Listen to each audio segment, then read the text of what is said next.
I think 3 of you got kicked out from the class, so you just rejoin the class.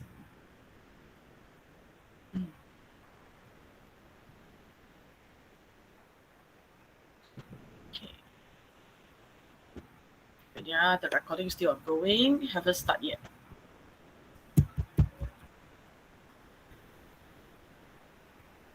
All right. So now if you look at the notes, it say capacitor and dielectric. So basically you're just going to look at two things in this chapter. First thing is the capacitor. We're just going to see what is a capacitor, how is it works, how do we calculate capacitance in a capacitor, and what happens if you insert a component known as dielectric into the capacitor. So according to a learning time given in your CS, it say you just need 1 hour for chapter 2, but for me, I think it's quite hard to use 1 hour to explain everything because it involves quite a bit of concept. You need to understand it in order to solve the questions. So even though this is just a very short chapter, but it requires a bit of time to go through the theory. So I might use 1.5 hours or 2 hours to complete the whole chapter. So first, what is a capacitor? Capacitor is a device that is capable of storing electric charge or electric potentials energy. Now, where does it store the charge? It store the energy. It store it inside the electric field. So you have to know the difference between capacitor and the inductors that you're going to see in chapter 5. All right, one is storing energy inside magnetic field, and capacitor is storing the energy inside the electric field. So that is a difference between capacitor and inductors, which you're going to learn in chapter 5. So it consists of two conducting plates separated by a small air gap or thin insulator called dielectric, such as mica, ceramics, papers, or even oil. So basically, you yourself can create this capacitor in your rooms, in your house, by using two conductor, okay, and then you connect it to the power supply, all right, and make sure there is a small air gap between them.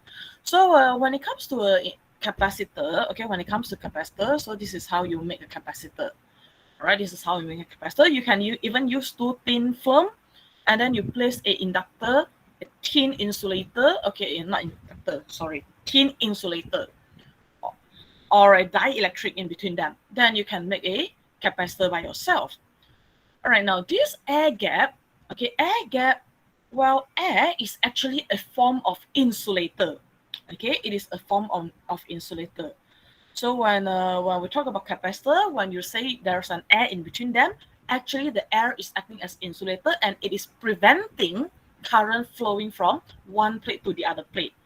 Okay, so dia menghalang. So sini adalah udara. Let's say this is the air. So it's actually blocking a current to flow from one plate to the other plate. Cannot. Okay, cannot. It cannot flow from one plate to the other plate. So air is an insulator. All right, air is acting as insulator. So when a capacitor is charged, its plates have a charge of equal magnitude but opposite sign, and the potential difference across the plate is produced. So when you charge a capacitor, okay, the charge on the left hand side is equal to the charge on the right hand side, the magnitude, all right, the magnitude. So you won't have situations where the charge on one plate is more than the magnitude of the other plate. No, it won't happen. All right, it's always equal. So the symbol for a capacitor is a two vertical line. Okay, two equal length vertical line. So how do we know how many charge can be stored in a capacitor? It is based on the capacitance.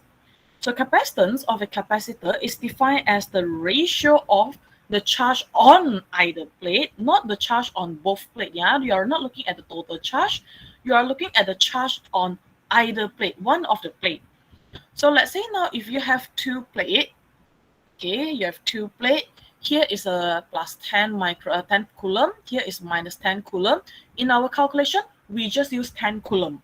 You're not going to look at the total. Why? Because the total is equal to 0. One positive, one negative. Right? So what we're looking at the magnitude of the charge on one plate to the potential difference. Okay, the ratio. Mathematically, C is equals to Q over V. Right? C is equals to Q over V. So it is the ratio. Okay, it is the ratios of charge on either plate to the potential difference between them. Now, when you talk about ratio, okay, when you talk about ratio, can you tell me, okay, can you change the capacitance by changing one of the variable? Boleh tak? If you change Q, for example, if you increase the Q, is it possible for you to change the capacitance inside the capacitor? What do you think, class? Can you change the values of capacitance by changing the one of the value, one of the Q, either Q or V? Oh, we got 100 of you. Cannot answer my questions. Kita ada 100 brain di sini. So when it comes to capacitor, Maybe 10. yes, apa? Contoh, if I increase Q, what is going to happen to this equation?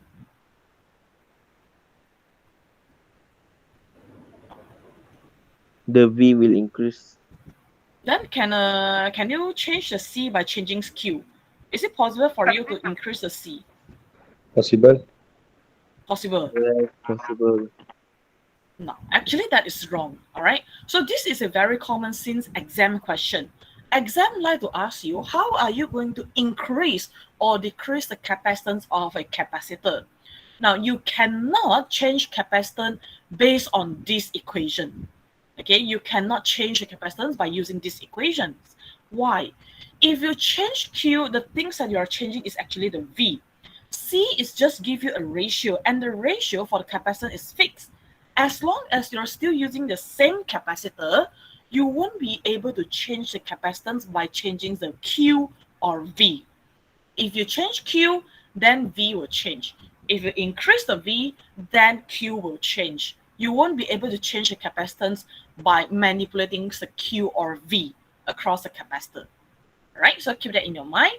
Capacitor is just a ratio. Capacitor is a ratio. All right, it's a ratio in this equation. So it is fixed. So by changing Q, you are actually changing the V. By changing the potential difference, you are actually changing the Q. But C is constant in this equation. All right, C is constant in this equation.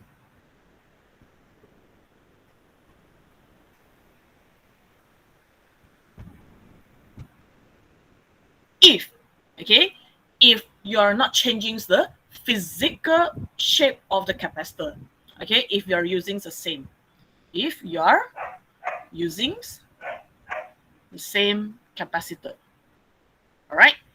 And of course, if you modify the capacitor, for example, now you change the type of the plate, you change the dielectric, you change the insulator in between it, you change the size of the plate, then yes, capacitance will change. All right. Other than that, okay, you won't be able to change the C, provided if you are not changing the physical shape of the capacitor, you are not modifying it. Then you change the Q, V will change. You change V, Q will change.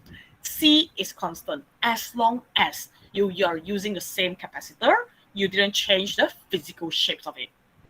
So it is a scalar quantity and the unit is a farad or coulombs per volt. Okay, so most of the time we use farad. So farad is the unit for capacitance. And capacitance is always a positive quantity. So 1 farad is defined as the charge of 1 coulomb stored on each conducted plate as a result of a potential difference of a 1 volt across 2 plates. Okay, so basically 1 farad, okay, 1 farad is equals to what? According to the statement, 1 coulomb. Okay, 1 coulomb divided by 1 volt. So if you have 2000 farad, then basically it's 2000 coulomb divided by 1 volt. Okay, you see how many coulombs of charge can be stored in the capacitor if you apply 1 volt of potential difference across the plate. That is the farad. So if you have 2000 farad, then you can store 2000 coulombs of charge. So a parallel plate capacitor consists of 2 metal plates, one carrying positive Q, the other one carrying negative Q. The potential difference across the positive plate exit the negative plate by amounts of V. Okay, so that is the meaning. So across. So you look at the difference between 2 plates. Okay, you look at the difference between 2 plates. All right, so that is the definitions of capacitance. And you also know what is a capacitor already and what is the functions of a capacitor. It's a storing charge. So where can you find capacitor then? Well, obviously, in your electrical device, your handphone, your laptop, everything that you can charge. You charge and then you unplug it, you open the switch and it can function. Then we have a capacitor inside it. Okay, capacitor is storing the charge. So even your power bank, when you charge the power bank, you're actually storing charge in the capacitor. And then when you connect the power bank to your phone, okay, you use power bank to charge your phone, you're actually discharging the capacitor, right? So you can find capacitor everywhere in your daily life. Now we want to derive the effective capacitance of a capacitor in series and in parallel. But before that, we want to see how a capacitor works in a circuit. Okay, so I'm just going to draw a very simple circuit right here. So this is the plate, this is a capacitor. Okay, capacitor. And now we connect it to a power supply. Right, we connect it to the power supply. All right, now, one very common sense misconception among students. When we say the capacitor is neutral, what does it mean? It doesn't mean that we don't have electron, we don't have charge inside the plate. Okay? When we say capacitor is neutral, it simply means the amounts of positive charge and negative charge in a plate, they are equal. All right? So that's why you have a neutral capacitor before you charge it. Okay, before you charge it. And that's why we say Q is equal to 0. Right? Because they are being cancelled out, they are neutral. You have charge in it, just that the positive charge and the negative charge, they are equal in magnitude. Therefore, they become neutralized. The total charge in them, the net charge, the values in it is equal to 0. Right? So even though Q is equal to 0, but it doesn't mean that you don't have any charge inside the plate. It simply means that positive and negative charge inside it, they are equal in magnitude. All right, now let us go back to charging process. How a capacitor works in this case. Now, current can only flow if there is a potential difference. What causes the current to flow? Current is flowing, okay, we have current, that is because of the flowing electron inside the circuit. Okay, so electron flow, right? Electron flow, that leads to the generations of current. Okay, it generates current. Why? Because I is equals to dq over dt. Because I is dq over dt. We'll go into this in a chapter 3, but now you need to have a bit of concept in order to understand how does it works. Okay, and the reasons why we have electron flow, why electron can flow in a circuit, that is because of potential difference. Okay, potential difference in the circuit. If there's no potential difference, then it won't flow. Potential difference causes the electron to flow, and because of electron flow, we have current in the circuit. Okay, we have a current in the circuit. So what happened in this case now? Okay, if you look at this diagram, let's say this is 10 volt of power supply. Okay, 10 volt of power supply. So meaning that you have a negative terminal, you have a positive terminal here, and the potential difference across them is 10 volt. So what happens when you connect a capacitor to a power supply? The potential difference between the terminal and the neutral plate will causes the electron begins to flow. So when you connect it, okay, and remember in a circuit only electron can flow. All right, proton it won't flow. Proton it won't flow, and then the hole inside the charge it won't move. So the only thing that is flowing in the circuit is the electron. So when you connect capacitor to a power supply, what is happening? You're creating a potential difference between the plate and the power supply and the battery. Okay, so what happens the moment you connect it to a power supply?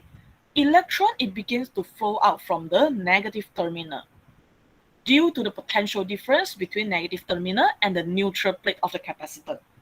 So electron is start to flow. Okay, sebab ada potential difference di antara negative terminal dengan plate kita. Okay, dengan neutral plate capacitor. Initially, before you charge it, this capacitor is neutral. So what happens right now? the electron begins to flow out from the battery. Okay, it's flowing, and because of the electron flow, now you have current in the circuit.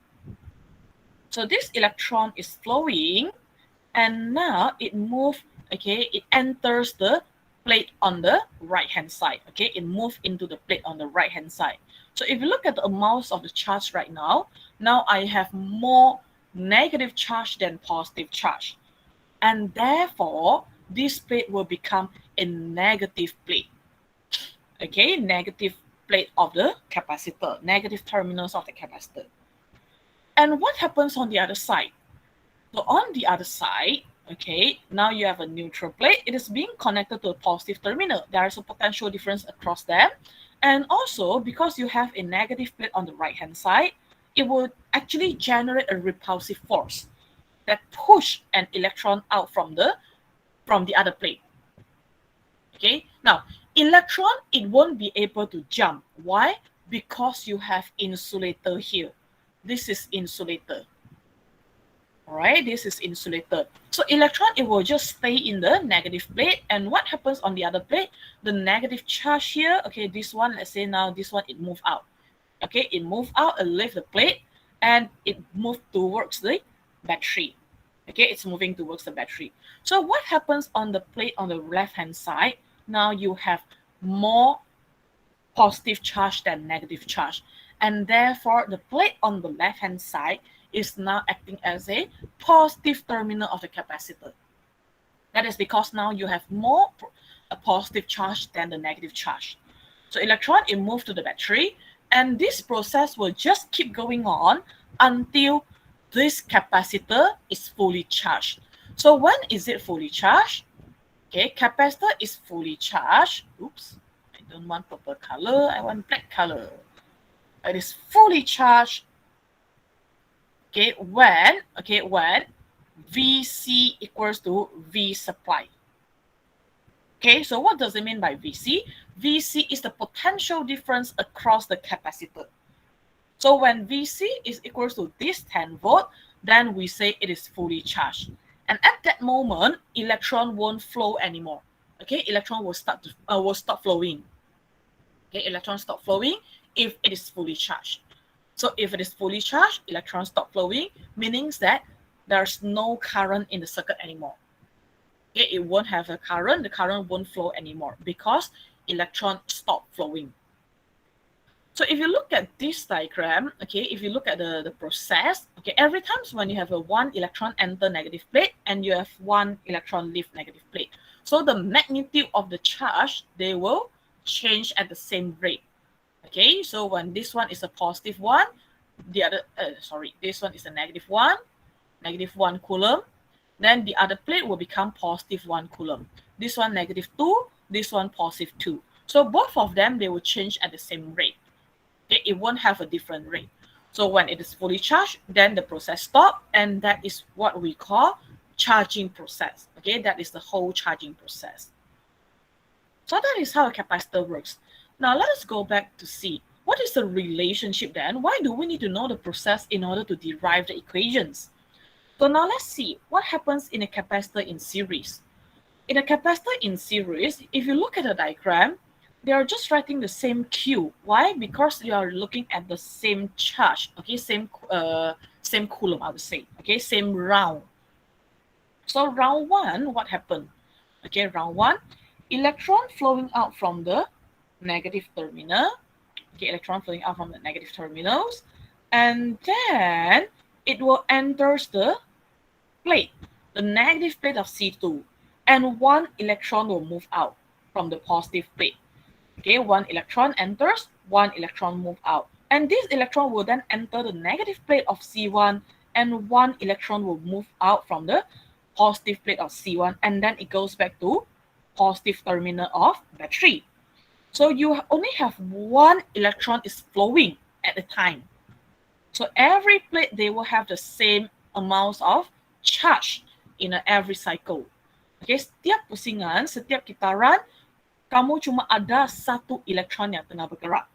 Elektron satu masuk, elektron satu keluar. Elektron satu masuk, elektron satu keluar. Elektron satu ini kembali kepada positive terminal. So dalam proses ini dia cuma melibatkan satu elektron. Okay, so all of them they will have same amounts of charge. Okay, all of them they will have same amount of charge. So figure above it shows two different capacitors connected in series to a battery. So all capacitors they are being connected in series regardless of their capacitance contain charge of the same magnitude plus Q or negative Q on the plate. Thus, all capacitor in series they contain the charge of same magnitude on their plate. So setiap gitaran mereka ada bilangan charge yang sama masuk, bilangan charge yang sama keluar.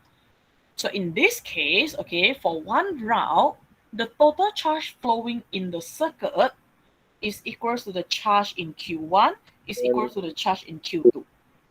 So charge dia sama, okay, because you're looking at same amounts of charge flowing at a time. Right, you're looking at the same amount of charge flowing at a time. So when you combine them, you calculate the effective capacitance. Actually, you only have one charge is moving. That's why when you combine it, you got a CS, which is also equals to Q negative Q and just positive Q. Because even after one round, after you combine two of them, you're still having just one charge moving. Okay, dia bukan kata kamu gabung, magnitude dia jadi tambah, tidak. Okay, because the total amount of charge flowing in the circuit every time is the same. Okay, dia sama. And then what happens in the capacitor in parallel? So capacitor in parallel, okay, it needs two cycles, okay, to charge both a capacitor. Why? Now, for example, you have one electron leaving negative terminal, right? And this electron will move, and when it reach the junction, this is what I call junction. Junction plays a very important role in chapter 2 and chapter 3 because you are going to simplify the circuit by looking at the junction, by referring to the junction. So make sure you understand the meanings of junction. So this electron, when it reaches this junction, what happened? Well, electron cannot split into two. So it will choose either one capacitor. Okay, it will go to a capacitor that is easier to move in. Okay, easier to have a less resistance. So it will travel, it reach this junction, and then it choose the one that is easier to enter. Okay, that is easier to charge. So when it reach this junction, okay, let's say now it moved towards C1.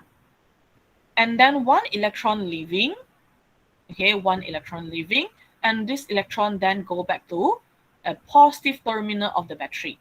So this is cycle 1. So cycle 1, you only have one charge. But you haven't charged the second capacitor yet. How are you going to charge the capacitor? 2, C2. So the process will keep repeating. Now second electron is leaving. Okay, second electron is leaving the negative terminal. When it reaches the junctions again, now it won't choose C1. Why? Because now C1 is a negative plate. It has a negative plate on the left-hand side. So it's going to experience a repulsive force if it wants to move towards C1. So in round 2, it won't choose C1 anymore. Okay? Instead of C1, it will now choose to move towards C2 because C2 is still neutral. Okay? So it experiences less repulsive force from C2. So this electron now it moves towards C2. Okay, and then it enters C2 and makes this become negative plate. And this electron will then leave, another electron will then leave from the other plate, and then it's moving, go back to the junction. Of course, it won't go to C1 because C1 has a positive plate on the left-hand side. What is going to happen? It will move towards battery, okay, because power, compared to C1, battery obviously has a higher potentials, all right? So it will move to the battery. So it will move to the battery. So in order to fully charge two capacitor, okay, you need to have 2 times of electron compared to the first one, provided C1 and C2 they are identical capacitor. Okay, kalau kamu ada capacitor yang sama, dia kena ada 2 kali ganda punya charge berbanding dengan yang in series untuk fully charge kedua-dua. Therefore, when it comes to capacitor in parallel, Q total, it is equals to Q1 plus Q2. So untuk fully charge dia punya Q total, kamu kena tambah Q in both capacitor. Compared to a series just now, no, you just need to have Q total equals to the charge in a Q1 and Q2. Because one round, straight away, it charged 2 capacitor. But capacitor in parallel, you cannot charge both capacitor at once. Right, you need more circles, okay, the electron, you need to have more electron in order to charge both of them. So when you calculate the effective capacitance, when you combine, you join them together, you want to replace with a new capacitor, you're going to use a CP, okay, the one in the parallel, it is equals to Q1 plus Q2, the total charge. So Q total is equals to Q1 plus Q2, right? Dia punya total charge on the C1 dengan C2, kamu tambah, kalaulah kamu nak buang kedua-dua capacitor ini dan ganti dengan satu capacitor yang baru. So capacitor yang baru ini, dia punya Q kena ada Q1 tambah Q2. Baru jadi dia punya gantian. Okay, baru digunakan untuk ganti C1 and C2 dalam circuit kita, dalam litar kita. Right? So figure above show two different capacitors connected to in parallel to a battery. Since capacitors, they are being connected in a parallel, they have the same potential difference across them. Oh, ini tengok V dulu. Sorry ya, saya ada salah isi di sini. First one, they talk about V first. So V, okay, V total is equals to V1 equals to V2. My bad. So Q total is ini. Okay, so Q total equals to Q1 plus Q2. Whereas for the one in series, okay, V total is equals to V1 plus V2. So now let's see how to determine the values of V in a circuit. Okay, macam mana kita nak tentukan V pula di dalam satu litar. So we have seen how the charge works in the capacitor. Then now we want to see what is the relationship between potential difference and the circuit, in the circuit. So again, you have a capacitor, right? You have a capacitor. So this is a power supply. All right, now, first of all, we want to talk about how are we going to determine whether a circuit belongs to a series or belongs to a parallel circuit. Okay, so I'm going to erase here. Now, let's say I have two capacitors here. Okay, I have two capacitors. Right, two capacitors. Now, I want to know whether they are being connected in series or in parallel. How am I going to tell compared to the one being connected like this? Macam mana saya nak tahu sama ada dia series atau parallel?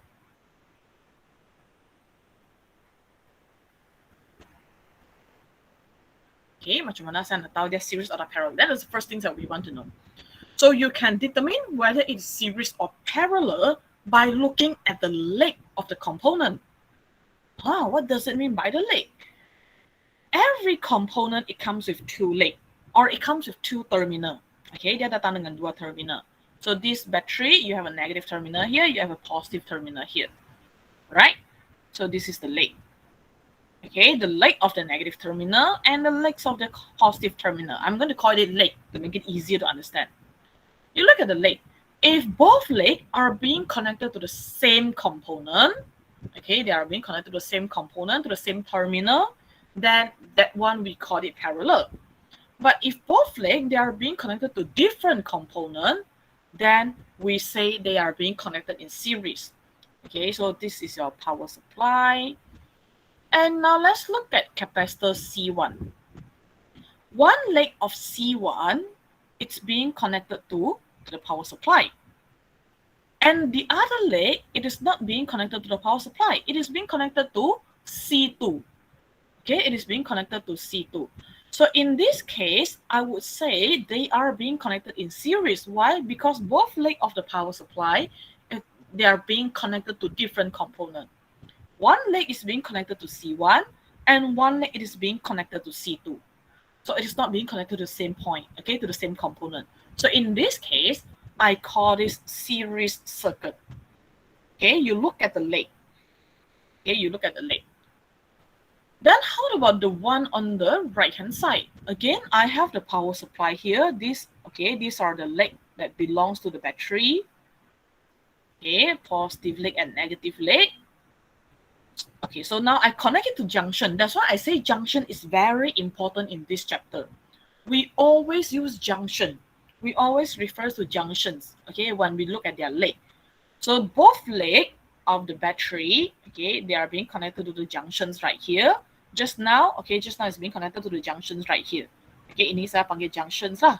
Tapi dia junctions yang tak obvious. But when you have a T junctions like the one on the right-hand side, then it is very simple, very easy. easy for you to identify whether they are series or parallel. So both leg of battery, they are being connected to this junction. Let's look at C1. Both leg of C1, they are also being connected to the same junctions and they are being connected to a battery. Okay, both legs of C1 from C1, they are touching both legs coming from the battery. So in this case, this is a parallel. Okay, this is parallel. If you look at C2, both legs from C2, they are also being connected to C1, okay, and they are being connected to the battery. So it is parallel circuit. Okay, because both legs from component C2, they are being connected to the same component C1. Both legs from C1, again, they are being connected to the battery. So both legs, they are touching the same leg from the same another component. Okay, they are touching two legs from the other component. Then we say it is parallel. Kamu tengok dua kaki. Kalau dua kaki daripada komponen C2, dia bukan bersambung kepada komponen yang sama, bermaksud dia adalah series. Tapi dua kaki untuk C2 sekarang dia sentuh dua kaki C1. So dia parallel. It is parallel to C1. Okay, and then C1, you look at them, both leg from C1 is touching the both leg from the battery. Okay, touching the both legs from the battery. So again, we say it is parallel. Whereas for the one on the left-hand side, both leg from C2, one leg is touching C1, the other leg is touching the power supply. Then we say this is series. Okay, kalau dua kaki dia sentuh dua komponen berlainan, kita kata series. Kalau dua kaki dia sentuh komponen yang sama, dan kita kata dia parallel. So that is a trick.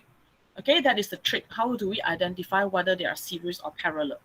And of course, there is not the I would say it is not 100% correct, but it is correct in most of the situation. Okay, most of the times, that is how we determine whether it is series or parallel. Okay, dia bukan 100% betul. Tapi itu cara yang paling senang untuk kita identify sama ada dia series atau parallel by looking at both legs. A more proper way would be looking at the potential difference. Okay, we'll be looking at how electron flow in a circuit. Okay, but that one is a bit harder. And I would keep that one for chapter 3. Right now, what we want to know, we look at the leg. Okay, we use leg to identify whether they are series or parallel. Okay, so when they are being connected in parallel, okay, because both legs they are being connected to the same component, to the same power supply, so the V across them would be different. So let's say this is your V total. Both leg of V total is being connected to both leg of C1. So C1 will have the same potential as a V total. So V total is equal to V1. And because both legs from C2, they are also being connected to the same power supply. Okay, so meaning that, okay, they will be kept charging until the potential across it is equal to V total also. Okay, otherwise the electron can keep flowing. Because just now we say the electron will keep flowing until Vc is equal to V supply. So as long as it can still keep flowing, then then the potential, the electron won't stop flowing. Okay, then it means they haven't have the same V yet. Okay, dia belum ada V yang sama. So in this case, the electron will keep flowing. Okay, the electron will keep flowing until V1 equals to Vt. Okay, and if it is fully charged already, another one haven't fully charged, the electron will still keep flowing. Cuma dia tak akan melalui C1 lagi. Okay, dia akan melalui C2 until V2 is also equals to Vt. Okay, then it will stop. And in that case, we say it is fully charged. Okay, so electron dia akan gerak-gerak sampai kedua-dua ada V yang sama. Sebab kalau C1 sudah ada V yang sama, okay, dan electron sampai junction ini, dia akan pilih yang masih ada potential different punya tempat, iaitu C2. That's why in a parallel circuit, okay, if it is fully charged, when it is fully charged, then we say V2 is equals to Vt, V1 is also equals to Vt. Right? Kalau V2 sudah sama dengan Vt dan V1 belum sama, apa yang terjadi apabila elektron sampai junction? It will choose to go to V1. That's it. Okay, it will choose to go to C1. Why? Because there's still a potential difference between C1 and your power supply. Right? So in a parallel circuit, Vt is equals to V1, it is equals to V2. Kalau kita charge dia. Okay, kalau kita charge dia. So dia akan sama. Whereas in a series circuit, you are looking at the total, okay, because same amount of charge, same electron is going to flow through the both of them, same magnitude is going to flow through the both of them.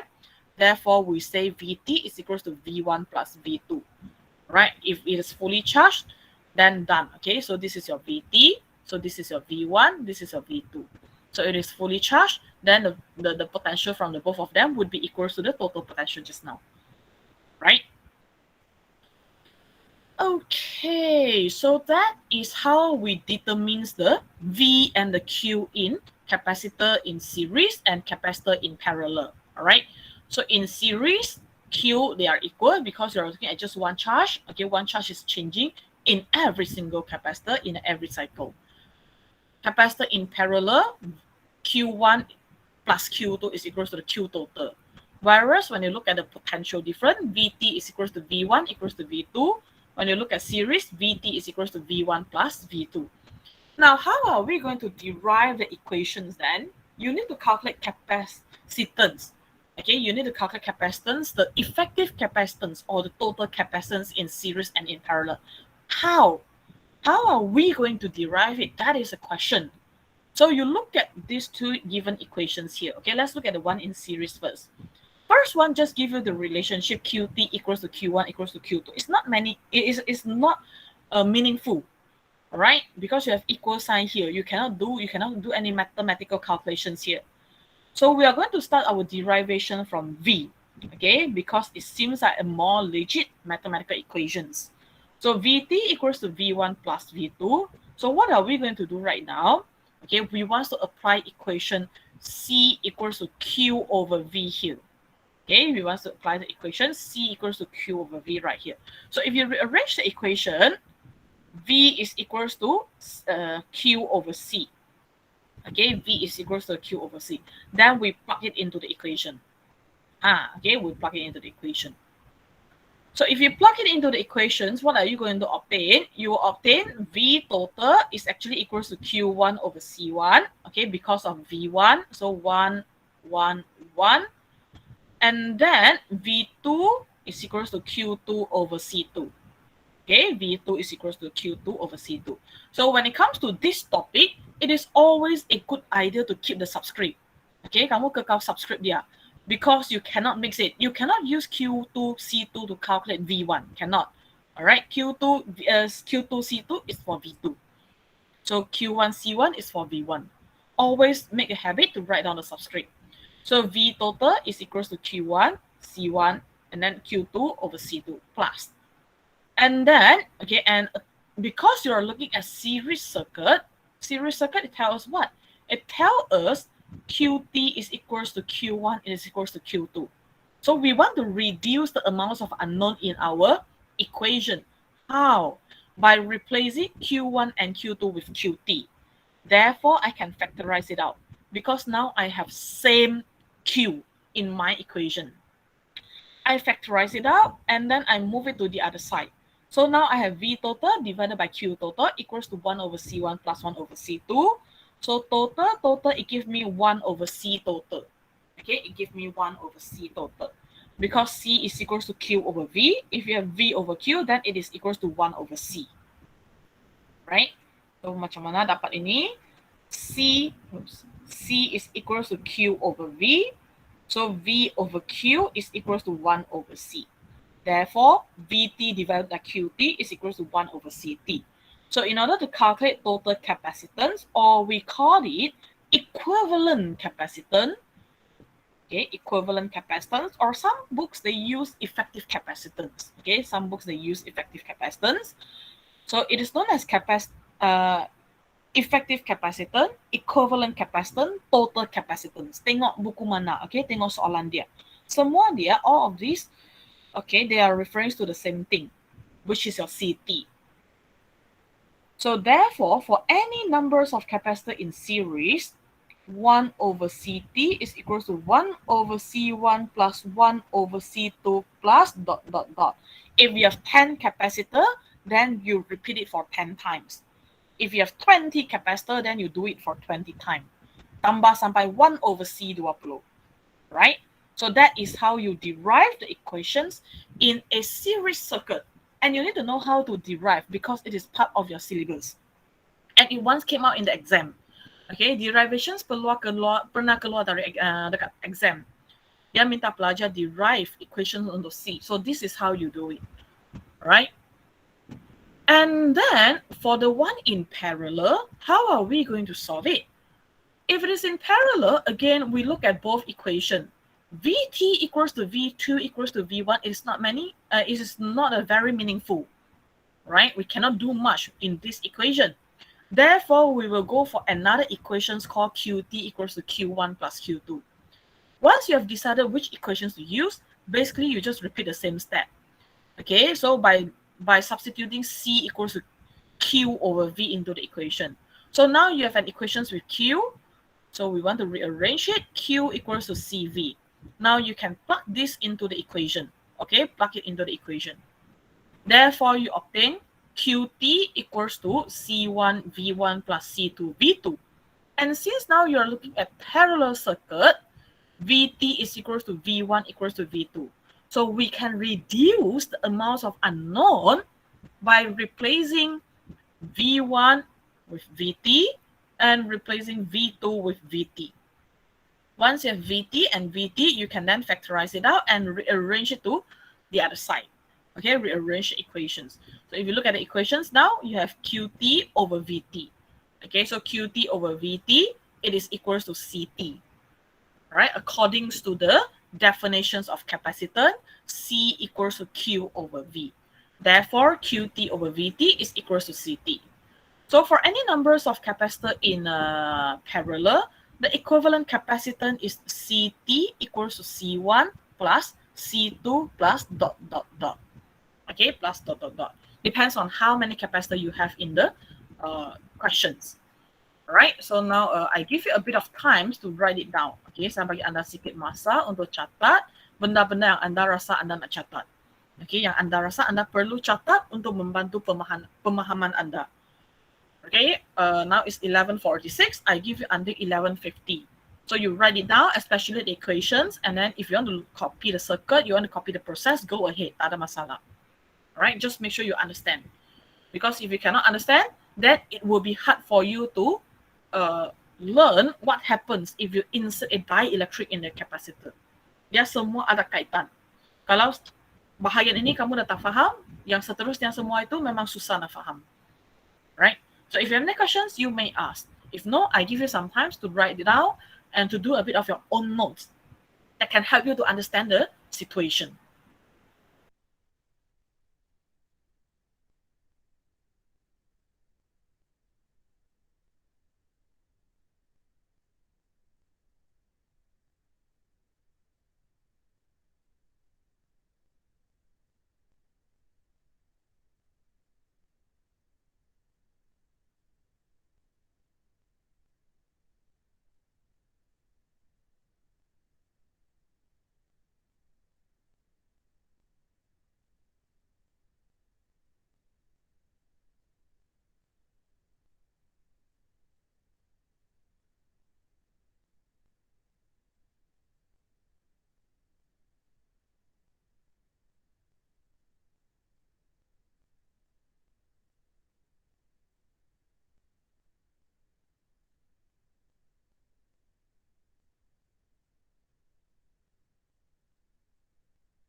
Okay, so now let us look at, okay, so this is still 2.1, you know. You see, 1 hour, we use it to describe the process. We use it to see what happens to the charge and to the potential, okay, the potentials in a series and in parallel. Because if you don't understand, then it will be hard for you to understand the following subtopic and also chapter 3.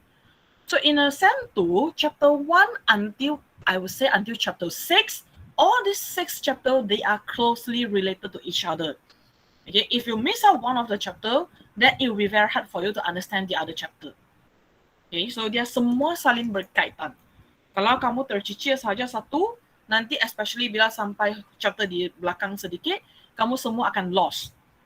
Okay, kamu semua akan lost. That's why di chapter 2, saya biasanya spend masa yang agak banyak untuk terangkan macam mana electron flow di dalam litar. Okay, how electrons flow in a circuit. You need to have a very clear idea. Okay, you need to be able to imagine what happens so that you can understand the following chapter. Okay, now in the energy stored in a capacitor. Energy stored in capacitor. Okay, wait, yeah. Okay, in charging up a capacitor, for example, a battery, it does work in transferring an increment of charge from one plate to the other plate. The total work done in completely charging the capacitor is the product of the total charge transfer and the average potential difference. Basically, this equation is coming from your chapter 1. Okay, your chapter 1, where V is equals to W over Q. So now you want to achieve this V, you need to change the W and Q. Okay, why? You need to do works in bringing more charge into the capacitor. Work is being done to bring the charge into the capacitor to reach the V, okay, the final V. Oops. Okay, to reach the final V. So W, okay, equals to VQ. So you're doing work to bring the charge to reach this given V, okay, so that the VC is equals to VT. So dW equals to V dQ. The total work required to increase accumulated charge from 0 to Q is given by the integration. dW equals to, okay, 0Q, you integrate this equation, Q over C. Okay, because you want to integrate with respect to Q. So Q over C, you take the C out. It is actually 1 over C, and then you integrate Q0, and then this is Q dQ. Integrate Q, give you Q squared over 2. Okay, integrate Q, give you Q squared over 2. So you plug it into the equations. Eventually, you will get W equals to 1 over 2 Q squared divided by C. So this work, okay, this work does not disappear, but it is being stored as energy in the capacitor. Therefore, we can say energy, okay, U is actually equals to W. Right? The works that you're doing, it becomes the energy stored in the capacitor. So U equals to W equals to 1 over 2 Q squared over C. Well, because we know C is equals to Q over V, so you can rearrange these equations and plug it into the equations of work done. And eventually you will obtain another 2 equation known as 1 over 2 CV squared, and that equals to 1 over 2 QV. Okay, so kamu substitute equations ini ke sini. First one, you substitute C equals to Q over V, and then the second one, you substitute Q equals to CV. Then it will give you the other 2 equations. All right, it will give you the other 2 equations. So energy stored in the capacitor is a scalar quantity, and the unit again is joule because you are looking at energy. So it's just very simple. This one, basically, you just derive the equation. Okay, you just derive the equation. So you write it down. I give you 1 minute to write it down. Then we will proceed to next subtopic. Okay, we are looking at charging and discharging process after this.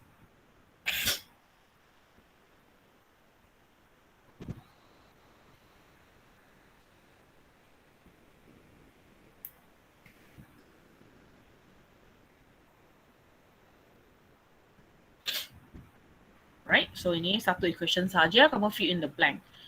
Alright, so this is the climax. Kenapa saya kata climax? Because you need to sketch 6 graph based on charging and discharging process. Okay, that's why I say you need to know how electron flows in a capacitor, in a charging process. So from there, we can then sketch the graph. Okay, sketch the graph like this. So I'm going to explain all three graphs at once. Okay, I'm not going to look at them one by one. I will look at all three of them at once. So let us begin with the charging process. Okay, saya akan tengok ketiga-tiga serentak. Saya akan tengok one by one. Alright. So charging process, what happens here? Let's see. This is my capacitor again. Okay, I have capacitor. I connect it to a power supply. Okay, to a power supply.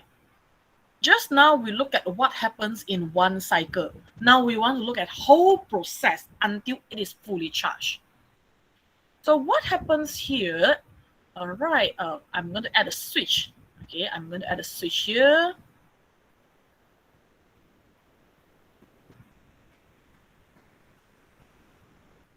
So before you close a switch, okay, before you close a switch, capacitor, we say it is fully discharged, which means now it is neutral. Now, what does it mean by neutral? Neutral means that no charge. Okay, the charge, it has charge, but the net charge is equal to 0. All right, you haven't charged it yet. So this is your power supply. Let's call it in your books. They call it V0. Okay, never mind. V0. All right, and then this one is a C, and this one is S. All right, basically like this. Okay, the one in your books. All right, now initially, according to the table, okay, let's look at the table. We're going to combining the table with my diagram. Initially, the capacitor is neutral. Okay, neutral means that the amounts of a positive and negative charge in each plate, they are equal. So at the instant switch S is closed, now I close this switch S. I close it. The moment I close it, before anything happen, okay, before anything happen, the charge in the capacitor is actually equals to 0. QC is equal to 0 because you are just closing the switch. Nothing happened yet. We assume electron hasn't started to flow yet. You're just closing it. It just want to start to flow, but it hasn't yet. It hasn't happened. So QC is equal to 0. Okay, and then because you haven't charged it, it is still neutral. Therefore, VC, V capacitor is also equal to 0. Right? And at this moment, the moment you close it, your I is actually equals to I maximum. Why? Which is equals to I naught. Okay, we call it I naught. So I naught at this moment is equals to V naught over R. Okay, V naught over R, because according to the diagram in your books, you have a resistor right here. Well, that's fine. Why? That is because the moment you close a switch, the potential difference between the power supply and your capacitor is at its largest value. Okay, perbezaan dia antara battery dengan capacitor kamu. Let's say this one is 10 volt and this one is now equals to 0 volt. So the potential difference between capacitor and the power supply is as the largest margin, the highest value, the largest value. Therefore, electron can flow at its fastest rate. Paling cepat. Okay, and previously I've told you I is equals to dq over dt. It depends on the rate of electron flow. So now your electron can flow at its fastest rate. Therefore, your I is equals to I maximum. Okay, I is equals to I maximum. So the potential difference across the resistor at this moment, okay, according to the table, VR is equals to what? Is equals to I naught R. Okay, and at this moment, the moment you just switch it off, it is equals to V naught. Okay, your power supply. Why? That is because your VC is still equals to 0. Okay, your VC is still equals to 0. So it is being connected in series. Alright, so power supply is our supplier. Okay, biasanya saya anggap power supply sebagai supplier, and then yang lain sebagai pengguna, consumer. Okay, so I'm going to modify my diagram a bit lah to make it easier for you to see. Okay, to compare. So this is your VR. This is your R. Right, this is your R. So at this moment, your VR is equals to 10. Why? Because they are being connected in series to the power supply. So provider, okay, supplier, consumer, consumer. So one consumer consumes 0 volt, another consumer will consume 10 volt. Why? Because they are always equal. Your V total is equals to V1 plus V2 in a series circuit. So now this one we call series. Okay, they are being connected in series. Why? Because one leg of R is being connected to capacitor and the other leg is being connected to the power supply. One leg of C is being connected to a resistor, the other leg is being connected to the switch, okay, and the power supply. So Vt is equals to V1 plus V2. So in this case, my VR is equals to 10 volt. Okay. So the reasons why we put a resistor here is to control the rate of current flow. Okay, if it's flow too fast, it will break your capacitor. Itu sahaja. Okay, tujuan kenapa kita letak resistor di dalam kita punya charging process. Alright. Okay, now what happens right now is, okay, your VC, okay, we want to charge your VC right now. Okay, we want to charge the VC right now. So during a charging process, electron will flow from a negative terminal of the battery. So it start to flow. Okay, it start to flow. This is what we know just now. Okay, so it's flowing. Okay, it's flowing. The functions of the resistor is just to control the rate of current flow. Okay, the rate of electron flow. Other than that, it won't affect the other thing. So VE, not VE, electron flowing out from negative terminals enter the capacitor. So it will leave the other plate and go back to the positive terminal. We know already this process, right? Now we want to see what is the relationship between this process and the graph. So we need 3 graphs.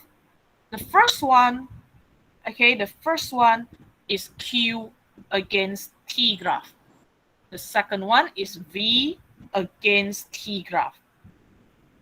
The third one, we want to see what happens to current. So it's I against T graph. So based on things that we fill in the table, in our notes just now, initially the moment you close switch S, my Q is equal to 0. No charge because my capacitor is still neutral. And because it's still neutral, potential difference across 2 plates, it is also equal to 0. And the moment I close it, V0 and VC, okay, they have a largest difference. Okay, they are difference at the largest margins, largest value. So it means that your electron can flow at its faster rate. Okay, fastest rate. So in other words, it means that now you are starting from I maximum, I naught. I naught indicate I maximum. Okay, I naught indicate I maximum. So electron flow, okay, according to my diagram, electron is flowing in the anti-clockwise direction. Current would be flowing in the clockwise direction. Okay, current and electron, they are flowing in the opposite direction. So I is flowing in this direction. Okay, I and E always flow in opposite direction. Okay, directions you need to know, okay, because it's related to it's related to your experiment 1. Okay, shape of the graph of your experiment 1 actually is based on the concept of directions of current flow. So I and E, they are flowing in the opposite direction, right? So the moment I close switch S at times T equals to 0, the Q is equal to 0, V is equal to 0, and I naught is maximum. So now what happened? Okay, I let it to keep charging. Okay, I let it charge. I let the electron flow. So first electron, it flows to the capacitor already. So what happens right now? Well, I would say, okay, now I would say my V, okay, this one will decrease. No, not decrease, sorry. V total is always equal to 10 volt. So this electron already moved into the plate, negative plate and positive plate now. So my VC, okay, now there is a potential difference across the capacitor. Okay, so that a potential difference. Sebab dia sudah ada positive and negative plate. So there's a potential difference across my capacitor already. So let's say now this is 1 volt. Okay, after 1 cycle, contoh lah. Okay, saya bagi contoh saja. So after 1 cycle, now VC is equal to 1 volt. what happened right now is that, well, VC is still haven't equals to V not yet. It still haven't equals to your power supply V, okay, the 10 volt. So what happened, there's still a potential difference between capacitor and the power supply. Therefore, electrons will keep flowing. Okay, electron will keep flowing. But now, electron will flow at a slower rate because the potential difference between capacitor and the source and the power supply now becomes smaller. Okay, just now the difference between two of them is 10 volt. Now the difference between two of them is just 9 volt because your VC is now equals to 1 volt. So the speed of the electron flow decrease. Therefore, current decrease maybe after 1 second kita kata. So now let's say my I is right here. Okay, after 1 second. After 1 second, what happens to V? Now my V increased to 1 volt already, right? So V increased. And how about charge? Obviously increased. Just now it's neutral. Now it's with negative charge. Okay, it's coming with negative charge. So after 1 second, this one, the charge also increased. Okay, the charge also increased. So now what happens at the second? Okay, if we let the process keep going. So this second electron will flow at a slower rate. Okay, at a slower rate. And then what happened when it reached the negative plate? It will still enter the negative plate. Okay, dia masih boleh masuk in a second cycle. It can still enter, another electron can still leave, and then goes, okay, keeps going on, and it goes back to the positive terminal. So now you have more and more charge. But then, compared to first charge, it's going to take longer time to enter this plate right now. Try to imagine, let's say, initially you have a plate that is neutral. Okay, first electron can enter the plate easily. Okay, your first electron, it can enter the plate easily without any repulsive force. So maybe it just take 1 second to enter the plate, right? So senang saja, dia macam masuk bilik sendiri, tak ada halangan. Now let's say you have a sister inside the room already. Okay, and then you want to move into the room, this electron wants to enter the room, well, it's going to experience a bit of repulsive force from this initial negative electron already, from the first electron. So the second electron will take longer time to enter the room. Ya macam anda dengan adik anda. Kamu nak masuk, adik kata jangan masuk, jangan masuk. Gado-gado, okay, of course, eventually you still win. Okay, you still manage to enter the room. So now the room already contains 2 electrons. Okay, so just now experience repulsive force from just one of the electron. Now you have another electron number 3. Electron number 3 now wants to enter the room, wants to enter the plate. What's going to happen? It's experience even more repulsive force. Okay, from a previous case, from the negative plate. So it's going to take even longer times to enter the plate. So just now, maybe it takes 1 second for first charge to enter. Now maybe it takes 2 seconds for the second charge to enter. Okay, for a second charge to enter. And then maybe it takes 3 seconds for third charge to enter because it's experiencing more and more repulsive force from the plate until it is fully charged. Then what happens when it's fully charged? So you have electron, you have a plate that is full of an electron, okay, and then another electron just stay outside. It cannot move anymore. It cannot go into the plate anymore. In that case, we say it is fully charged. All right, so the power supply is actually acting like just a pushing force. Okay, we want to push it into the plate, and then the capacitor will try to push this electron from the other direction. Okay, so one is being pushed by VC, one is being pushed by V source. So when VC is equal to V source, okay, the force cancel out, therefore electron won't move anymore. Okay, so that is the idea. So electron ini actually is quite kesian now. So dia berada dalam wire, is being pushed by your V naught and is being pushed by your VC at the same time. So it's getting harder and harder to enter the plate, and that is the reason when you plot Q against T graph, you get an exponential graph because it's going to takes more and more times to enter the plate. It's getting harder to enter the plate. And VC, according to the definition, C equals to Q over V. We know Q is directly proportional to V. Therefore, if Q takes longer times to enter the capacitor, then it means V will take longer times to increase as well. Therefore, it has the same exponential graph. Okay, it will same exponential graph as a Q, right? And what happens to I now, because it's getting harder and harder to flow in, it's taking longer and longer times to flow to move an electron.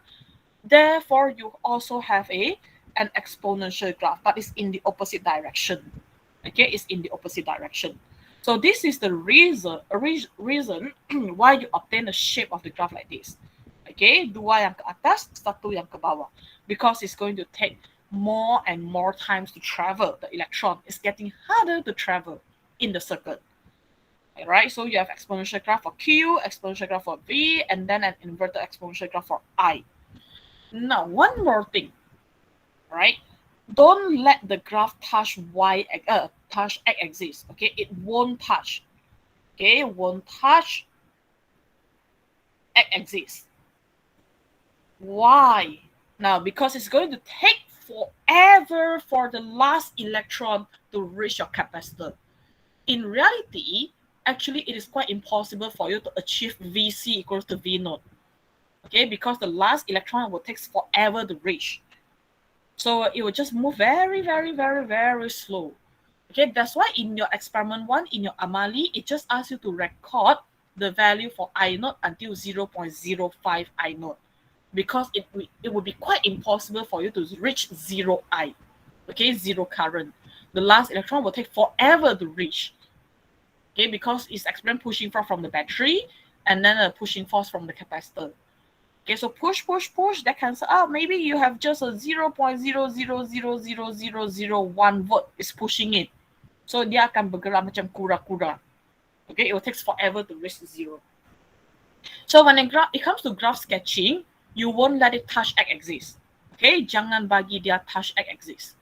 So that is the shape of the graph.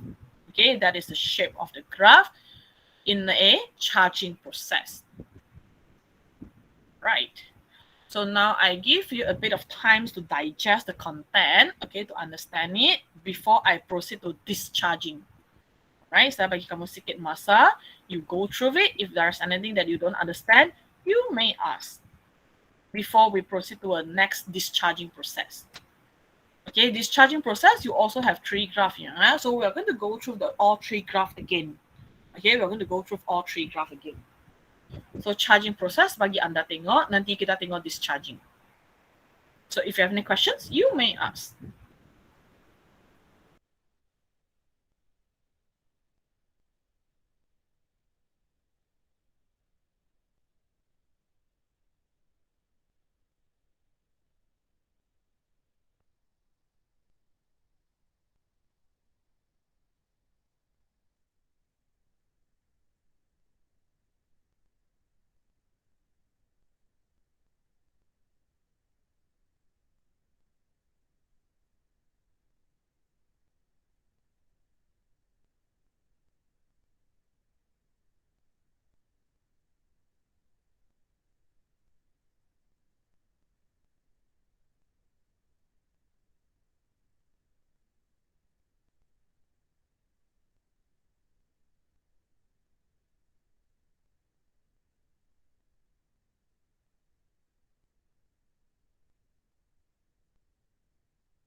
Okay, boleh?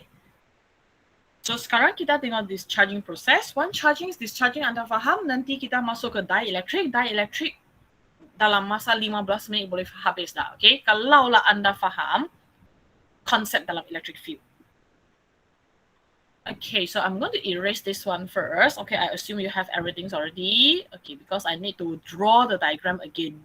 Right, I need to draw the diagram again. Wait, yeah, I need a big eraser.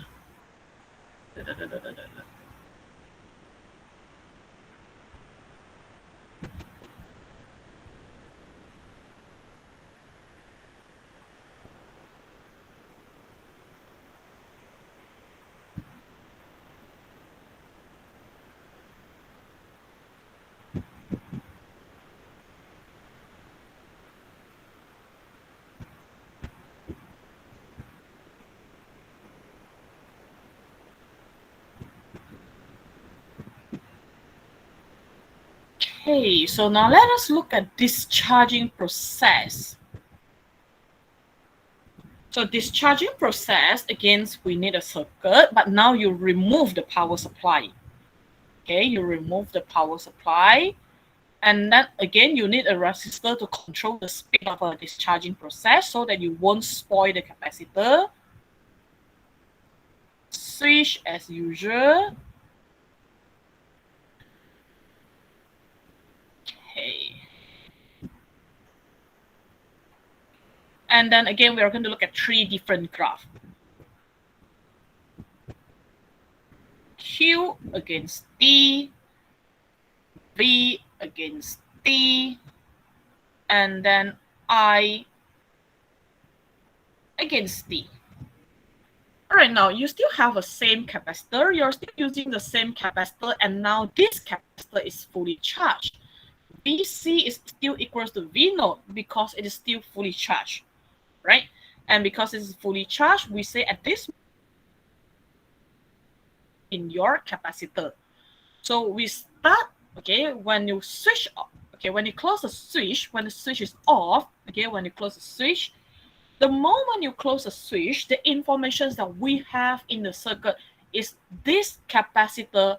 Now it has a maximum V naught. Now it has the maximum Q naught. Okay?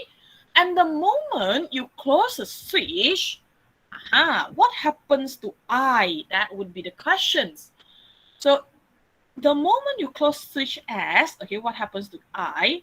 Now, this is negative plate, this is positive plate, right? Just now you charge it already and it is fully charged. So now the potential difference across 2 plate is that its largest value.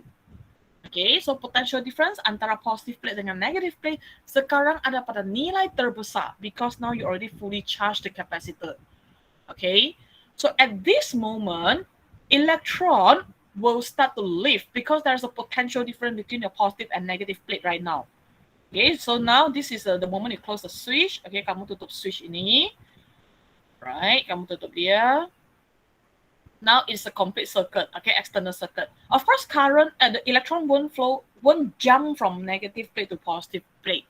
The electron will flow from the circuit, external circuit. So electron will start to flow out from negative plate now, go through the external circuit, and then go back to positive plate. This is the discharging process. And the resistor right here, actually it refers to our phone, our device, any electrical device. Okay, when you connect to any electrical device, you complete the circuit and the electron will start to flow. Okay, the electron will start to flow. So electrons start to flow out from the negative plate and it goes back to positive plate. The moment you close the switch, the difference between positive and negative plate is at its highest value, largest value. Okay, the potential difference across them maybe now is 10 volt, right? So the 10 volt, there's a 10 volt difference between negative plate and positive plate, right? 10 volt difference between them. So at this moment, electron is flowing at its fastest rate. Therefore, you have a maximum current in the circuit. But compared to charging process, now your current is flowing in the opposite direction. Okay, when you charge it, just now when you charge the circuit, okay, when you charge the circuit, current is flowing in a clockwise direction. Now your current is flowing in the anti-clockwise direction. Therefore, you have a negative I right now. So in chapter 2 and chapter 3, even though we need to take into consideration the directions of current, but keep one thing in your mind. Current is not a vector quantity. Current is a scalar quantity. Okay, current is a scalar quantity. We just use a negative sign to indicate the directions before and after, okay? Or in actuals and in our diagram. That one we will keep it for chapter 3. In chapter 2, we just use it to distinguish the directions of current flow in a charging and discharging process. So in a discharging process, we have negative current, okay? And at this moment, we have a maximum negative current. So we have negative I naught. And this negative sign, it has nothing to do with the value. It just represents the direction. It just tells you the direction is opposite to the original direction. Okay, it's opposite to the original direction. So the electron will flow, okay, will flow at its faster rate. And when this electron, the electrons in the negative plate decrease, okay, it means that the potential also decreased. The VC also decreased. Okay, if you have less and less electron in the plate, then VC decrease. It means the potential across two plates also decrease. That means the rate of electron flow will decrease. Therefore, what happens here is the first electron can flow very fast. So it will goes back to positive plate maybe within 1 second. The second electron, it will take longer time to travel now. Okay, it will take longer time to travel now. Why? Because your VC drops. If VC drops, then it flows at a slower rate. So maybe first electron, it takes 1 second. Second electron, it takes 2 seconds to go back to positive plate. Third electron now, maybe it takes 3 seconds to go back to positive plate. And therefore, you have a graph like this. Okay, so it will take longer and longer times to decrease. First one, maybe 1 second. Okay, first charge, maybe 1 second. Second charge, maybe 2 seconds. Third charge, maybe 3 seconds. So it takes longer times to travel back to positive plate. And your V also same. Why? Because Q is directly proportional to V, according to equation C equals to QV. Therefore, QT graph and VT graph, they always have the same shape. Okay, dia sentiasa ada shape yang sama because they are directly proportional. And once again, remember, okay, it won't touch. Okay, it won't touch x-axis because it will take infinitely long for it to fully discharge.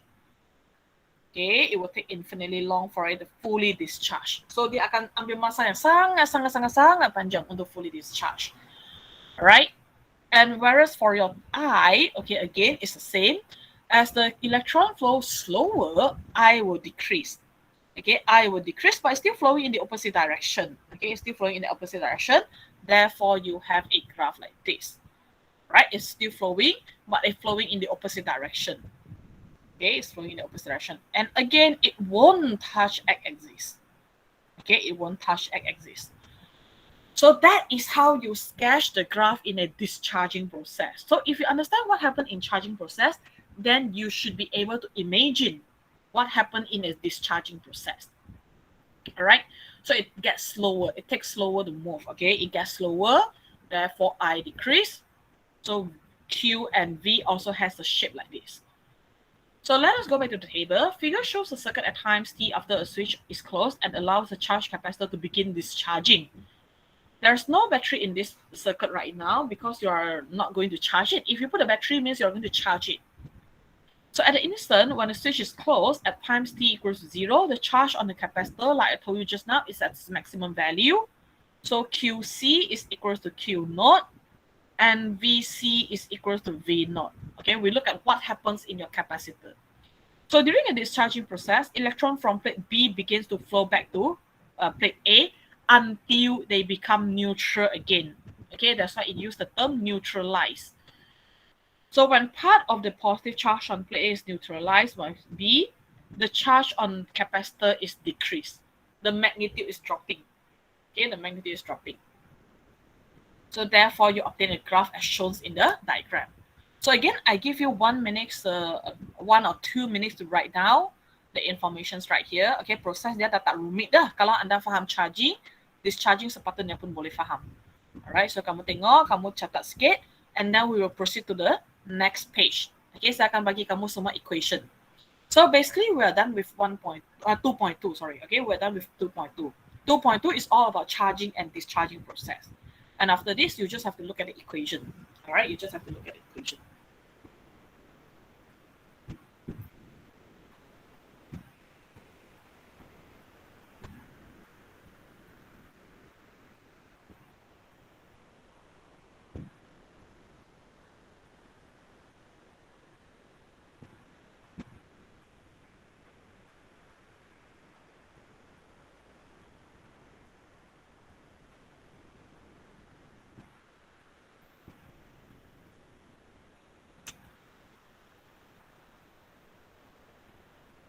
Okay, so dia tak susah dah. Okay, kalau kamu faham satu proses, the other one anda sepatutnya boleh faham juga. Because the concept is more or less the same. Okay, the concept in the charging and discharging is more or less the same. You look at the potential difference. If potential difference is large, then electron can flow at the fastest rate. Okay, if electron can flow faster at the fastest rate, means that you have the maximum current. If the speed decrease, then it means the I decrease, because I depends on the speed of the current, the electron flow. Okay. All right, now let's fill in the blank. Okay, let's fill in the blank. Now, even though your notes give you the equations for all three processes, okay, all three graphs, but in an exam, you just have to know how to apply the one for Q. Okay, Q sahaja yang ada dalam syllabus Anda. Cuma nota kamu, dia bagi kamu ketiga-tiga supaya dia nampak lengkap. Okay, bukan knowledge tergantung. So QC equals to Q naught bracket, okay, Q naught bracket 1 minus exponential, ini bukan electron, ini bukan elementary charge, this is exponent. Okay, exponent negative T over RC. Okay, T over RC. And then for a discharging process, QC is equals to Q naught. Okay, now what you have is just exponential negative T over RC. Okay, negative T over RC. So kena ingat, this one, the E right here is exponent. Okay, exponential. Dia bukan electron, okay? Not elementary charge.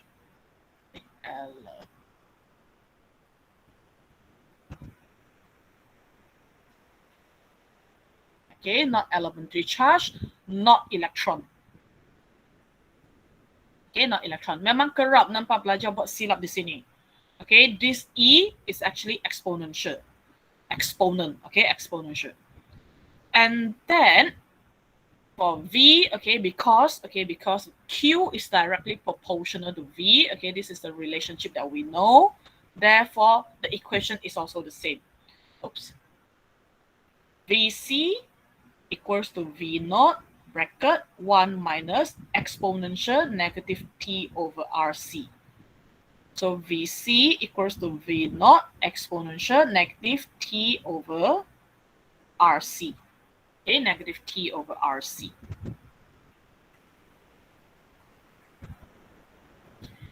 So whereas for I, okay, for I, so I, because of the shape is same as the one just now, the one in the V and Q in the discharging process. So I in the circuit, not just a capacitor, is equals to I naught exponential negative T over RC. Okay, so in a discharging process, just a negative. Okay, I is equals to negative I naught exponential negative T over RC. So the negative sign indicates that the capacitor is discharging. And the directions of current flow is now opposite to the original direction. Okay, to the direction when it is being charged. Okay, when it is being charged. So that's it. Okay, that is the equation. So 1 minute for you to write down all 6 equations. And then make a note there. This E is stand for exponential. It is not elementary charge. It is not electron. So jangan ganti nilai elektron dalam kamu punya pengiraan. Alright. So 1 minute for you to write it down. Then we will proceed to the last subtopic.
Okay.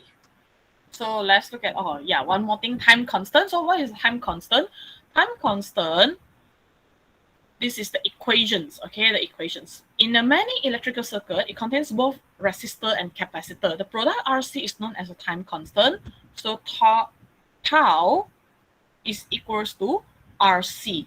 But remember, yeah, this is not definition, okay? This is not definition. It is just tells you the relationship between tau R and C. It tells you how fast the capacitor charge or discharge. So the charge approaches its maximum value rapidly when time constant is small and slowly when the time constant is large. So it tells you how fast. All right. So this statement, this one is very important. Okay, you might see it in your objective questions usually. Okay, usually you can see it in objective question. So the time constant can be defined according to the capacitor charging and discharging process. So this is the definition. Okay, definition. So just now it's just a measurement. It's just a mathematical equations that let you calculate how fast it can be charged or can be discharged. And now this is the definition. So time constant is defined as the time taken for the charge or potential difference to increase to 63% of its maximum value. Discharging process to decrease to 37% of its maximum value. And then the time constant is defined as the time taken for the current to decrease to 37% of its maximum value. So current is slightly different than the charge, the Q and the V. Okay, so they define it based on Q, V, and I. All right, Q, V, and I. So you have to look at the questions. See, question is talking about which quantity. Whether the question is talking about the current, the charge, or the potential difference, and whether it belongs to charging or discharging process. Okay, so you have actually you have all 5 definitions. Okay, 5 definitions. So 5 definition depends on the questions, depends on the process given. So this one I will leave it to you. Okay, you yourself go and memorize, go through it. Okay, so time constant is a scalar quantity. Its dimensions is dimensions of time, and the unit is a second. Okay, and the unit is a second. So all right.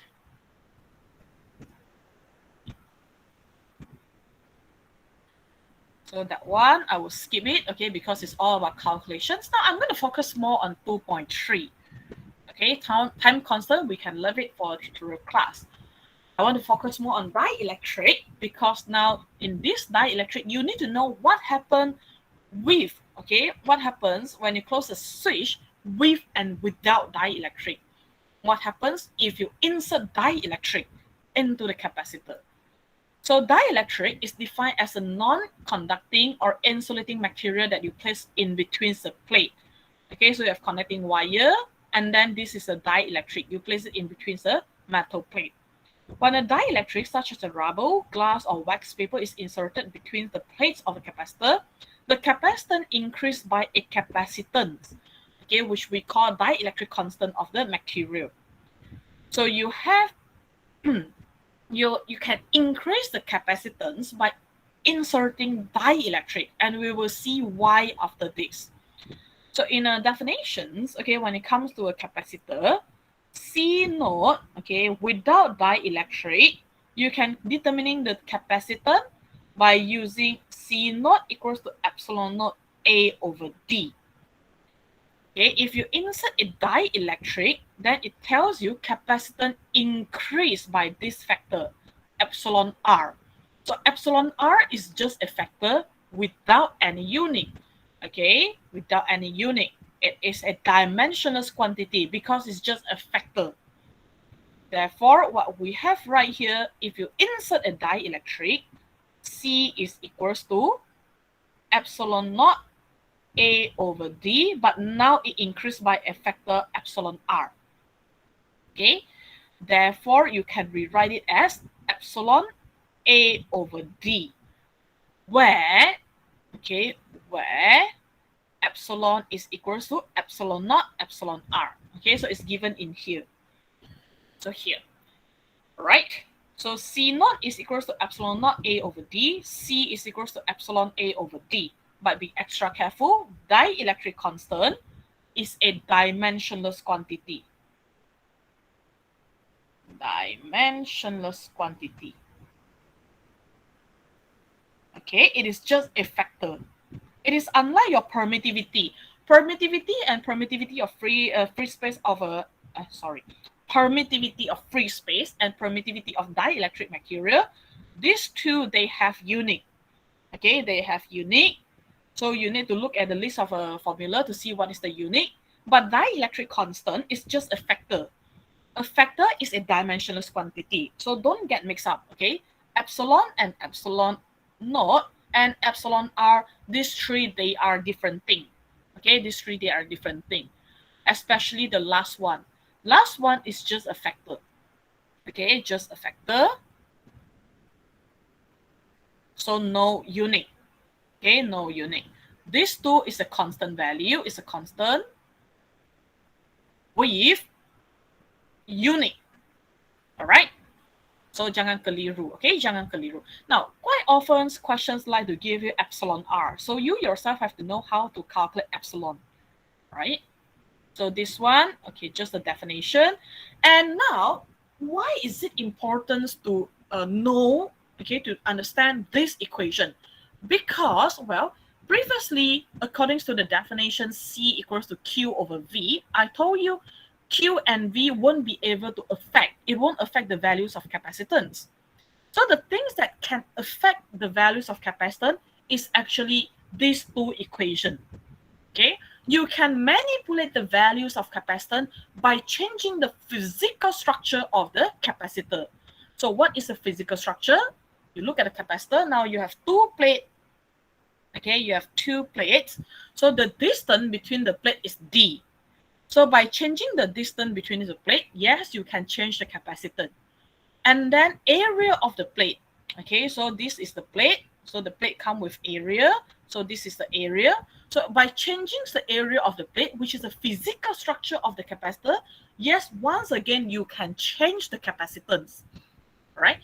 And the last thing that can be done to change the capacitance is by inserting dielectric. Once again, changing the type of dielectric in between capacitor it means that you are changing the physical structure of the capacitor. So again, you can change the capacitance by inserting a dielectric in between capacitor. So these are the factors, okay, the factors that will affect, okay, that can be used to change, to manipulate the values of C.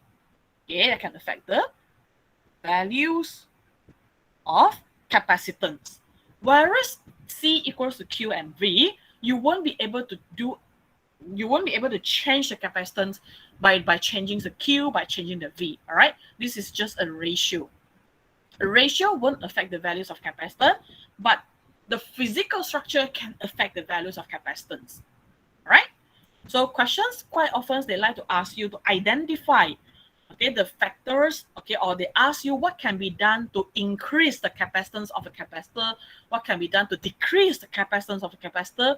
You look at this equation. You refer to these two equations. Okay, you look at these two equations. Remember, don't look at the definition. Q and V, it won't affect the values of C.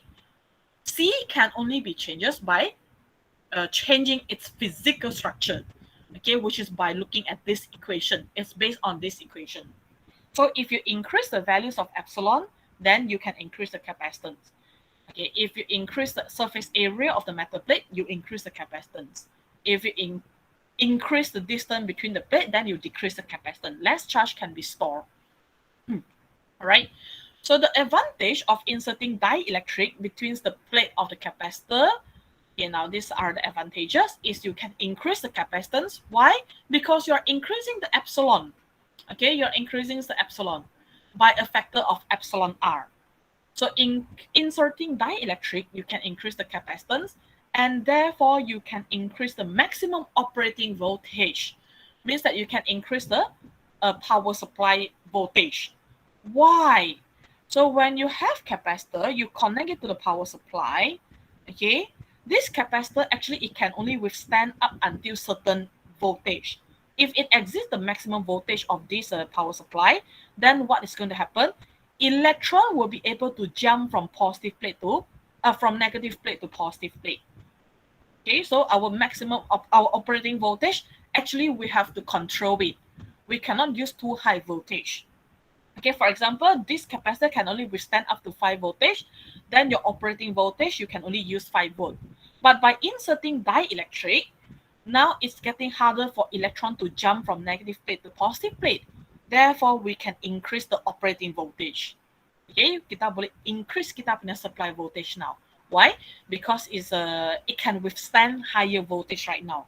When you have something blocking it from jumping from negative plate to positive plate, right?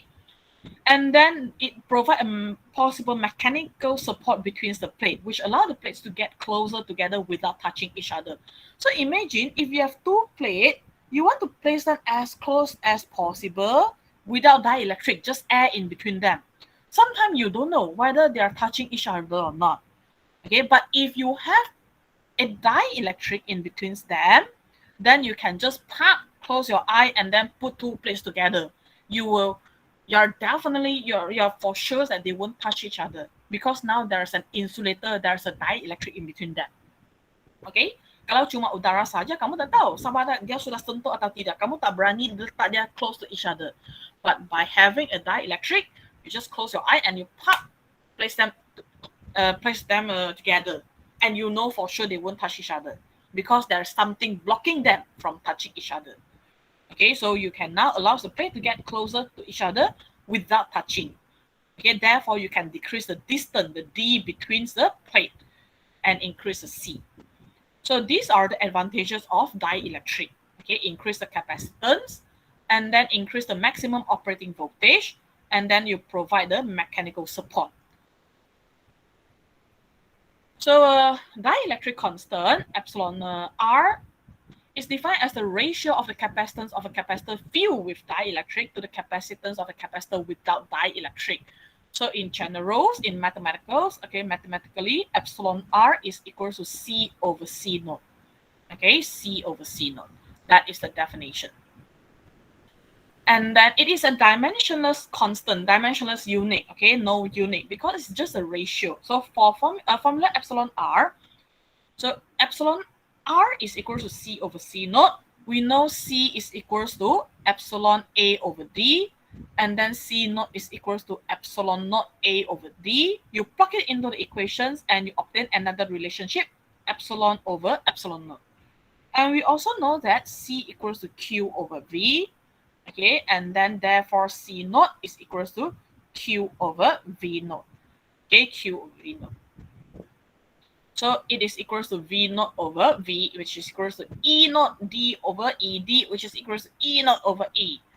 Okay, so this is another two equation that can be used. Now, why in this relationship, in this derivation, we use Q? Okay, we say, okay, why? By changing the V, by changing the C, we are changing the V, not changing the Q. Because, okay, because of what? Because because we disconnect. Okay, because we disconnect the battery. Okay, because we disconnect the battery. So if you disconnect the battery from the power supply, then it can be kept constant. The Q is constant. Because you have a capacitor right here, if you connect it to the power supply, it can keep drawing the charge from the battery. But by removing the battery, okay, and insert a dielectric in between them, you increase the C. C increase. So according to relationship C equals to Q over V, okay, now Q is constant because you are not connected to the power supply. Then yes, when C increase, it leads to V increase. Okay, C increase leads to V increase. Therefore, in this derivation, actually we're assuming battery is being disconnected. Okay, battery disconnected. Later on, we will see what happens if battery is connected. But when we derive the equation for dielectric constant, the assumptions that we made is now we insert dielectric without connect to the battery. Okay, without connect to any power supply. That is the things that we do in deriving the equations.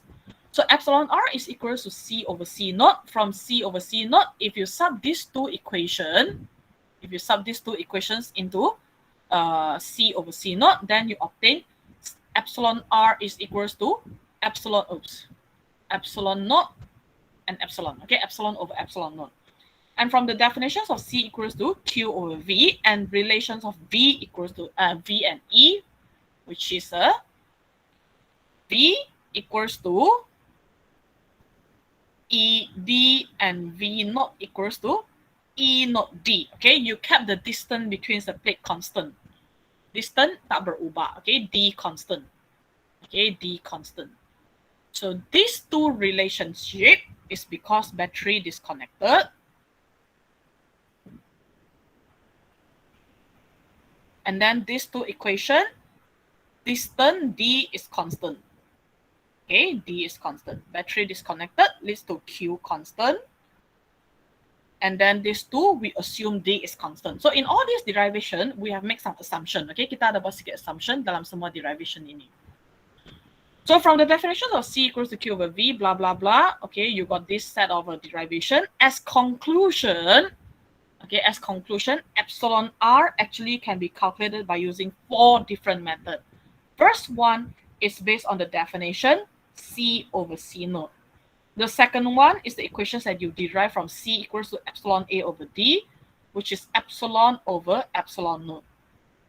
The third relationship is you derive by using C equals to Q over V. Therefore, you have V naught over V. And the last one, you derive it by using relationship V equals to ED.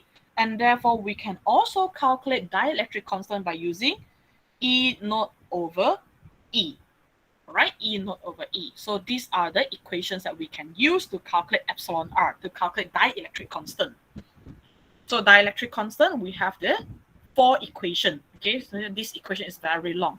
So all these, they are being derived based on different equations, by using different equations. Okay, so saya bagi anda 1 minit untuk catat, then we will proceed to the last part. Okay, the last part of chapter 2. We are going to see what happens to the electric field when we insert dielectric and why capacitance increase when we insert dielectric. Okay, the last part dah. Kamu catat ini, catat semua equations. Equations ini penting, okay? Equations ini penting, kamu catat.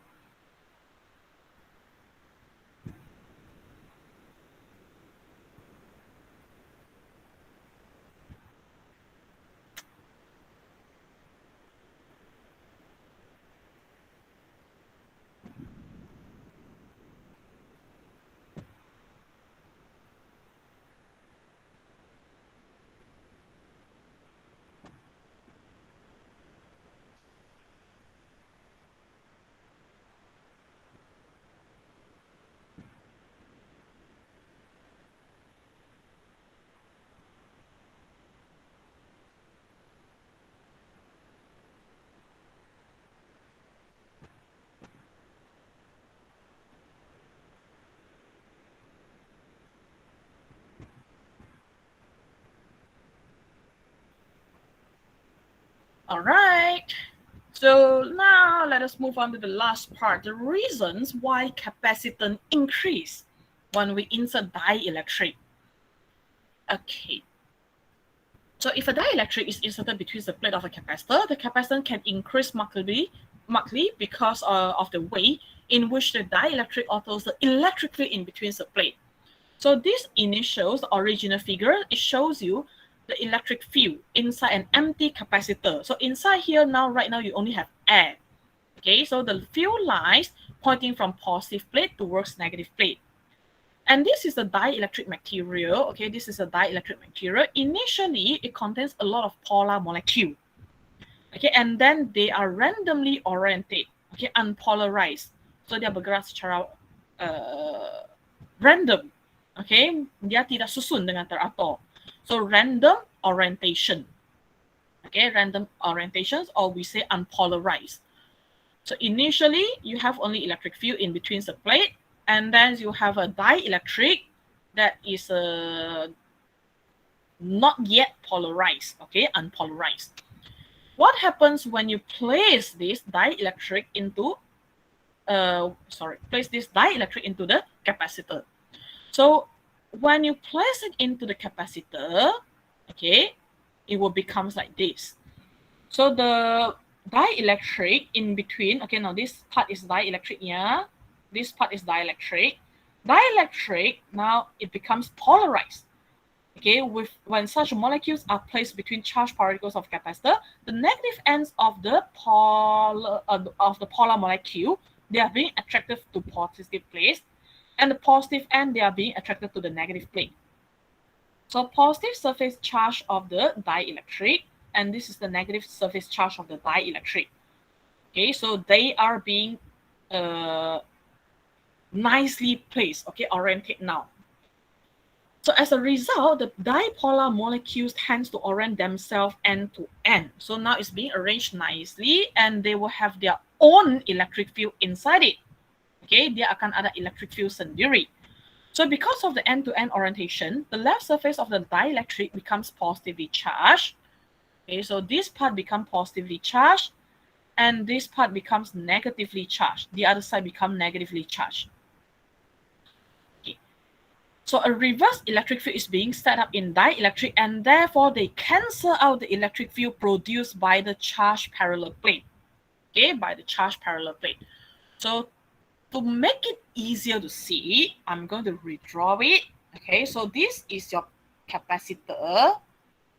Okay, initially this is a positive plate, and then this is the negative plate. And then this is your dielectric. Okay, your dielectric. So inside dielectric, now the positive polar end, they are being attracted to negative plate. And the negative end of the molecule, they are being attracted to positive plate. So they have their own electric field right now. Okay, they have their own electric field. So the electric field of this dielectric, they are moving towards opposite directions than the electric field of the capacitor. Electric field of the capacitor, they are moving from positive plate to negative plate. Okay, whereas in the dielectric, the electric field is being arranged in the opposite direction.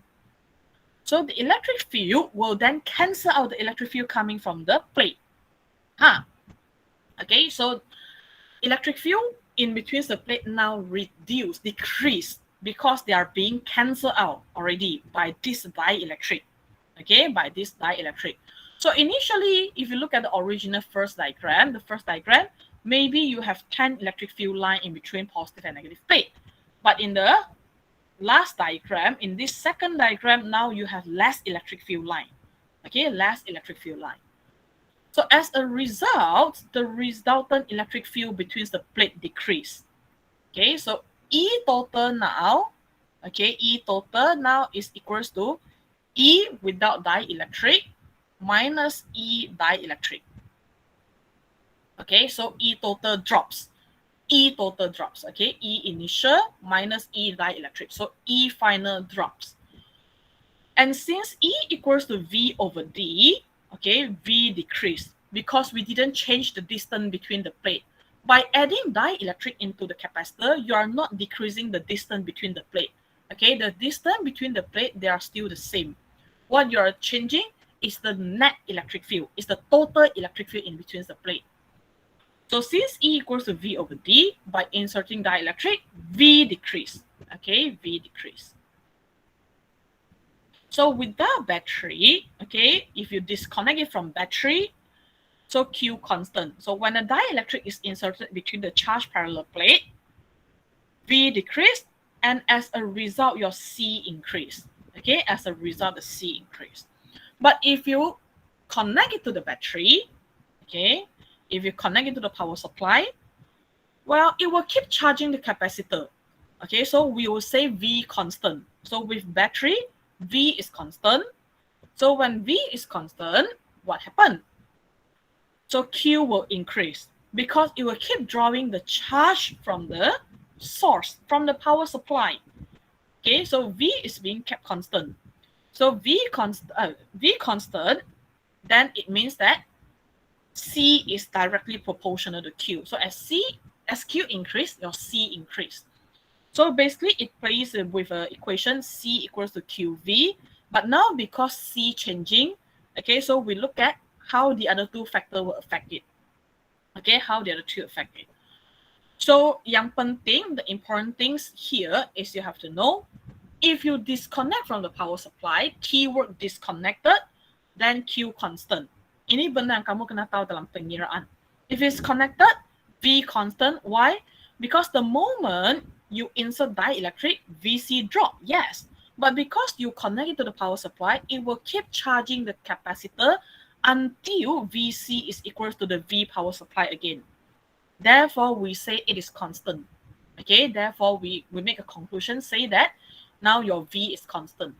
All right, so this is the capacitor. Okay, this is the power supply. So power supply is a supplier. If you add a dielectric in between it, okay, the moment you add it, VC memang drop. Okay, VC memang drop. But then it will start to charge it again. It will start to charge it by giving it more charge. Therefore, okay, when it is fully charged again, we say VC is equals to V naught. And now we have more Q compared to without dielectric. Okay, compared to without dielectric. So since charge increases, C increase as Q increase. So in other words, now we can have higher capacitance by inserting dielectric. It doesn't matter with or without power supply. But the things that you have to know, if it is being disconnected from a battery, then Q is constant. Okay, Q is constant. If it is being connected to the power supply, then V is constant. Kata kunci dia, the things that you must know in calculation. Okay, whereas V is constant or Q is constant, with or without battery, with or without power supply. Right? And in both cases, C will increase. Okay, because of what? Because of relationship, C is equal to Q over V now. Right? Boleh? So with this, that marks the end of chapter 2. Okay, that marks the end of chapter 2. It tells you why C increased. Okay, it tells you why C increased by looking at what happens to the molecule in a dielectric, by looking at what happens to the electric field in between capacitor. So that marks the end of chapter 2. Okay, if no questions, you may leave the class.